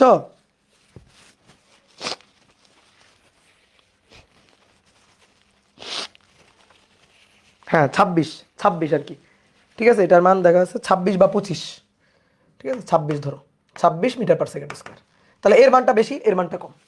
তাহলে বুঝতে পারছো ঘটনাটা কি হইলো? তাহলে এবার তুমি পারলে গুগল সার্চ দিয়ে দেখো বাকিগুলো, তাহলে এটাই হবে। তাহলে দুইটা সূত্রই আসলে ঠিক। তাহলে এবার আসো একটা কোশ্চেনের অ্যান্সার করে দিবা, পরীক্ষাতে আসা একটা কোশ্চেন। বলা হচ্ছে বিজ্ঞানীরা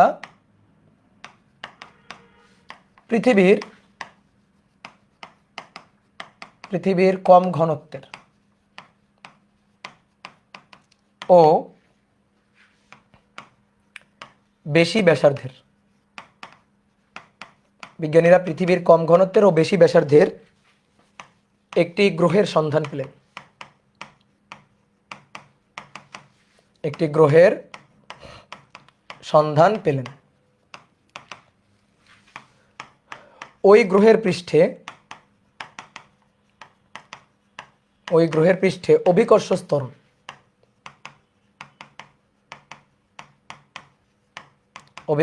ত্বরণ,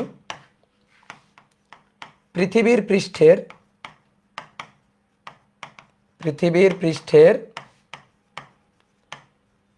অভিকর্ষজ ত্বরণের, পৃথিবী পৃষ্ঠের অভিকর্ষজ ত্বরণের 1 সমান 2 বেশি 3 কম। কোনটি সঠিক? বহুপদী সমাপ্তি সূচক। কোনটি সঠিক? দেখি তোমরা কেমন অ্যান্সার দিতে পারো, বলো। বেশি, কম, সমান, ঠিক আছে, বলো।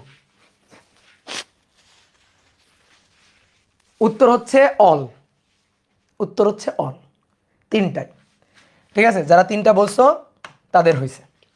ভাই কেমনে? আসো দেখাই। জি যেহেতু ভিন্ন ভিন্ন গ্রহ, তাহলে G equal to 4/3 G rho pi আর, তাহলে জি সমানুপাতিক রো ইন্টু আর। বিজ্ঞানীরা অন্য একটা গ্রহের সন্ধান পাইছে, যে গ্রহের ব্যাসার্ধ, যে গ্রহের ঘনত্ব পৃথিবীর ঘনত্বের কম, আর ব্যাসার্ধ সেটা পৃথিবীর ব্যাসার্ধের বেশি, ঠিক আছে। বিজ্ঞানীরা পৃথিবীর কম ঘনত্বের বেশি ব্যাসার্ধের। তাহলে এবার একটা জিনিস খেয়াল করো, ধরো পৃথিবীর জন্য ধরো বোর্ডে দেখো কিভাবে অ্যান্সার দিবা। ধরো পৃথিবীর জন্য রো এর মান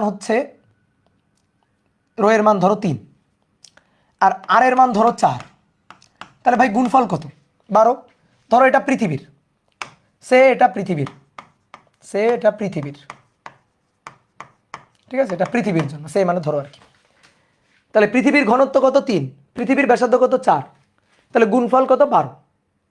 এইবার আসো শর্ত আমরা মানবো, কম ঘনত্বের বেশি ব্যাসার্ধের। আসো কম ঘনত্ব, তাহলে 3 এর কম 2, বেশি ব্যাসার্ধ, তো বেশি ব্যাসার্ধ 5। বলো শর্ত মানছে কিনা, বলো মানছে কিনা? তাহলে কম ঘনত্ব বেশি ব্যাসার্ধ হয়েছে। ওকে, তাহলে 5 গুণ 2 10।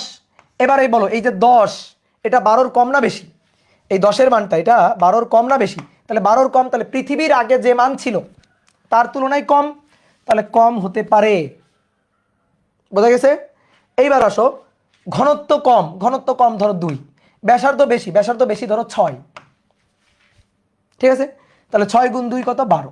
তাহলে সেটা 12-র সমান, অর্থাৎ আগে ছিল পৃথিবীর কত? 12।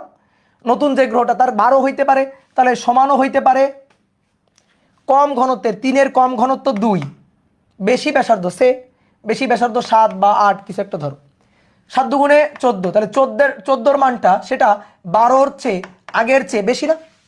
বেশি, তাহলে বেশি। তাহলে 1 2 3, তাহলে অ্যান্সার কি? 1 2 3। কথা কি বুঝছো? যদি বলতো, দেখি তোমরা এবার অ্যান্সার দিবা, যদি বলতো পৃথিবীর বেশি ব্যাসার্ধের, বেশি ঘনত্বের, বেশি ব্যাসার্ধের, বেশি ঘনত্বের ও বেশি ব্যাসার্ধের, বেশি ঘনত্বের বেশি ব্যাসার্ধের, বলো তখন কি করতা? বলো তখন কি করতা? পৃথিবীর বেশি ঘনত্বের ও বেশি ব্যাসার্ধের, তাহলে কি করতা? দুটোই বেশি রে ভাই, দুটোই বেশি। তাহলে জি ইকুয়াল টু ধরো জি সমানুপাতিক রো ইন্টু আর, তাহলে রো এর মান 3 আর এর মান 4, তাহলে 12। এবার বলছে বেশি, রো হবে বেশি, 3-এর বেশি ধরো 4, আরও হবে বেশি 5, তাহলে 4 5 20, তাহলে সেটা 12-র চেয়ে বেশি হয়ে গেছে, তাহলে 12-র চেয়ে বেশি হবে তখন, তাহলে তখন অ্যান্সার হবে বেশি। ঠিক আছে, সেই ক্ষেত্রে অ্যান্সার হবে বেশি। ঠিক আছে, তাহলে যদি বলে পৃথিবীর কম ঘনত্বের কম ব্যাসার্ধের, দুটোই যদি কম বলে, আশা করি বুঝে গেছে, এটার অ্যান্সার দেওয়া লাগবে পৃথিবীর কম ঘনত্বের ও কম ব্যাসার্ধের, কম ব্যাসার্ধের একটি গ্রহের সন্ধান পেল ডট ডট ডট, তাহলে সেই ক্ষেত্রে অ্যান্সার কি হবে? অ্যান্সার হবে তখন পৃথিবীর কম, পৃথিবীর ব্যাসার্ধের কম। বোঝা গেছে? তাহলে এই হচ্ছে ঘটনা। ওকে, এবার বলা হচ্ছে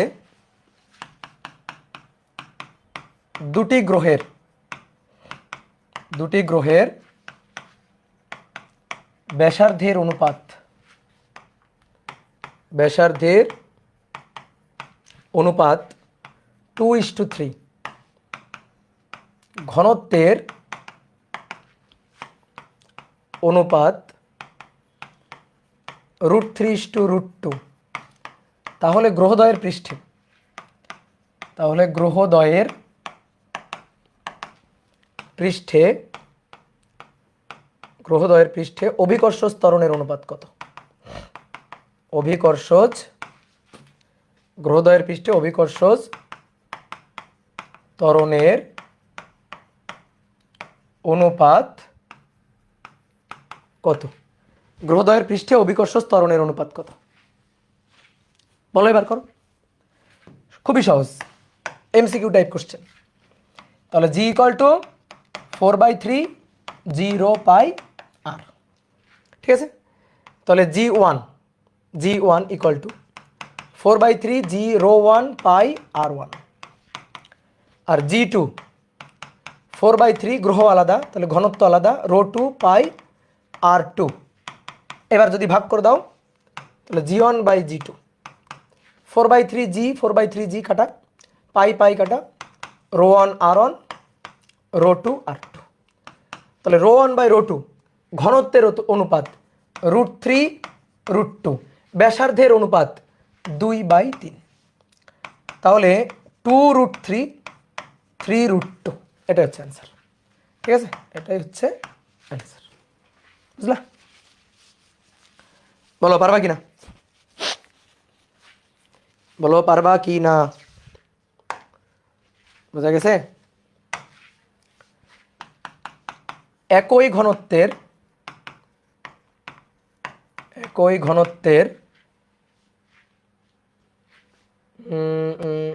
একই ঘনত্ব লাগবে, ধরো একটু ভুলে গেছি, বয়স হয়ে গেছে তো, লাগবে না, একই ঘনত্ব লাগবে না। দুটি দুটি গোলক, দুটি গোলক এদের ব্যাসার্ধ সমান এবং সেই ব্যাসার্ধ হচ্ছে আর। এদের ভর যথাক্রমে m1 ও m2। এরা পরস্পরের সাথে স্পর্শ হয়ে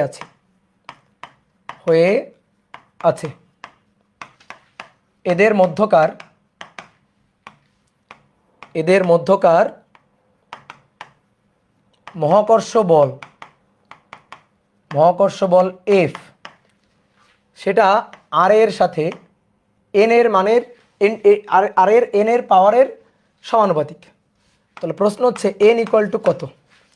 অপশন এ আমি জানি না কত, আমি আন্দাজে অপশন দিচ্ছি, -2, option B -2/3, option C 3/2, option D যদি অ্যান্সার এর মধ্যে না হয় তাহলে অপশন ডি বসাই দিব আর কি। বুঝছো? লেখা বাদ দিছি, দাদা অনেক ফাস্ট লেখে। কই, আমি তো স্লো লিখি, কত আস্তে আস্তে লিখি। তাহলে অপশন ডি হচ্ছে, জানি না কি হবে, যদি এই কটার মধ্যে অ্যান্সার না আসে তাহলে অ্যান্সার ডিতে বসাই উত্তর করবো আর কি। ঠিক আছে, আমার উত্তর মনে নাই। কি বলতেছে বলো তো? দুটো ভর বস্তু করো দেখি, এটা m1, দুইটা ভর বস্তু তাদের ব্যাসার্ধ, এটা m1 আর এটা m2, দুইটা ভর, তাদের রেডিয়াস ব্যাসার্ধ দুইটারই সেম ব্যাসার্ধ। তাহলে এই যে এরও ব্যাসার্ধ আর, এরও ব্যাসার্ধ আর, তাহলে এদের মধ্যকার মহাকর্ষ বল, এই মহাকর্ষ বল F আর এর সাথে কেমন সম্পর্কযুক্ত? বলো বলো বলো, আর এর সাথে কেমন সম্পর্কযুক্ত? যে ভাই মধ্যবর্তী দূরত্ব r, তাহলে এটা 2r। F equal two g m1 m2, ঠিক আছে, g m1 m2 divided by 2r মানে r স্কয়ার, সূত্র তো এটা। তাহলে এদের এই যে মধ্যকার দূরত্ব,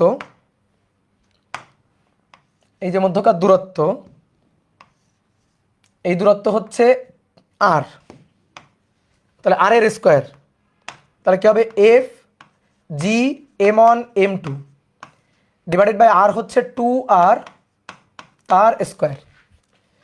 তাহলে g m1 m2 divided by 2r square, তাহলে 4r স্কয়ার। তাহলে f এর সাথে r এর সম্পর্ক r টু দি পাওয়ার -2। তাহলে অ্যান্সার কি হবে? -2। কি কথা বুঝছো? 2r, হ্যাঁ 2r দিলাম, 2r স্কয়ার। তাহলে অপশন কি হবে? অপশন হবে এ। বুঝতে পারছো? অপশন হবে এ। এবার উত্তর হচ্ছে নো। নো, এটা হবে না। ইয়েস, এটা হবে না। কেননা এম এর মধ্যে আর লুকানো আছে, নিচের আর দেখছো, এম এর মধ্যে যে আর আছে ওইটা দেখো নাই? এম এর মধ্যে আর আছে, কেমনে ভাই? F equal to G m1 m2 divided by R square. এবার আসো দেখো, জি m1 m2 divided by 2r square, হ্যাঁ ঠিক আছে এটা। এইবার জি m1 m, এই m এর মধ্যেই আর আছে, কেমনে? m equal to rho V, rho equal to m divided by V, তাহলে m equal to rho into V. তাহলে এর যে ঘনত্বটা সেটা ρ1, তাহলে এর জন্য v1, m2 ρ2, v2 divided by 4r square. বুঝলা? ওই v1 v2 এর মধ্যে আর লুকানো আছে, এটা তো দেখতে হবে সুন্দর করে। তাহলে জি ρ1 ρ2, এই যে জি কনস্ট্যান্ট, ঘনত্ব ρ1 ρ2 কনস্ট্যান্ট। প্রথম গ্রহের ঘনত্ব সব জায়গায়, এখানে সব জায়গায় কনস্ট্যান্ট। দ্বিতীয় গ্রহের ঘনত্ব এখানে সব জায়গায় কনস্ট্যান্ট, ρ1 ρ2 কনস্ট্যান্ট। এবার v1 4/3 পাই r কিউব, এই যে এই গোলকের ব্যাসার্ধ যা, এই গোলকেরও তাই, এই গোলকের আয়তন 4/3 পাই r কিউব, r1 কিউব না r কিউব। v2 হবে 4/3 পাই আর কিউব, আর নিচে 4r²। ভাই ধ্রুবক পার্ট বাদ দাও, ধ্রুবক পার্ট বাদ দাও। ধ্রুবক পার্ট কেমন? 4 4 4 16 আর 3 3 9, 4 4 16, 3 3 9, তারপরে তাহলে 9 গুণ 4, 4 9 36, নিচে আসবে এখানে 36, তারপরে জি জি জি রো 1 রো 2 থাকবে। এবার আর কিউব আর 2, তাহলে কাটাকাটি করে কাটো কাটো, কেটে একটা আর, ঠিক আছে? এই যে ধরো এইটা আর এইটা কাটলাম, কেটে একটা আর, আর কিউব মানে r⁴, বোঝা গেছে? r⁴। এইবার দেখো এই পার্টটা পুরোটা কনস্ট্যান্ট, ধ্রুবক। এটা যদি ধ্রুবক হয় তাহলে এফ আর এর সাথে টু দি পাওয়ার 4 এর সমানুপাতিক, ঠিক আছে? তাহলে এন হচ্ছে 4, এন হচ্ছে 4, ঠিক আছে? এটাই হবে অ্যান্সার, হচ্ছে D4 এন এর মান। বুঝলা? ঠিক আছে, গুড। এই যে এই এম এর মধ্যে আর লুকানো আছে, দেখবা না? এম ইকুয়াল টু রবি আর ভি হচ্ছে 4/3 পাই আর কিউব। এটা কিন্তু খুবই খুবই খুবই মজার একটা ম্যাথ, বুঝতে পারছো? খুবই মজার একটা ম্যাথ। বলো, কারো কোনো কনফিউশন? ধোকা ভাল লাগছে? হ্যাঁ, ধোকা খাইলে তো ভাল লাগবেই। আবার কাটা দেন? না না, আর কাটা যাবে না, আর কাটা যাবে না। ওকে, এবার তোমাদের বাড়ির কাজ, ঠিক আছে? বাড়ির কাজ লিখো। বাড়ির কাজ হচ্ছে ভাবনা চিন্তা করা কাজ। কাজ 1, আপেল ভূপৃষ্ঠে পড়ে গেলে চাঁদ কেন পড়ে না? পড়ে গেলে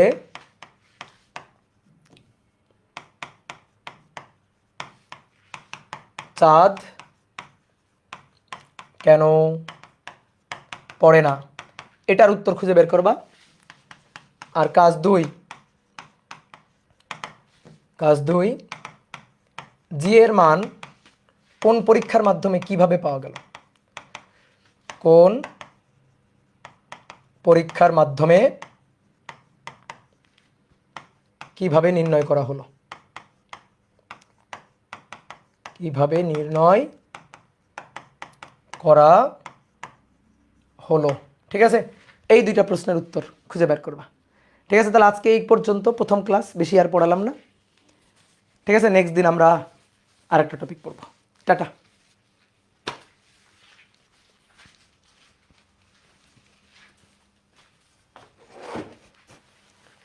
দাদা আগে বলেন মোট কয়টা ক্লাস লাগবে মিনিমাম এই অধ্যায় শেষ করতে? 20টা ক্লাস লাগবে মিনিমাম। কয়টা ক্লাস? 20টা ক্লাস, আর জিজ্ঞেস করবো না।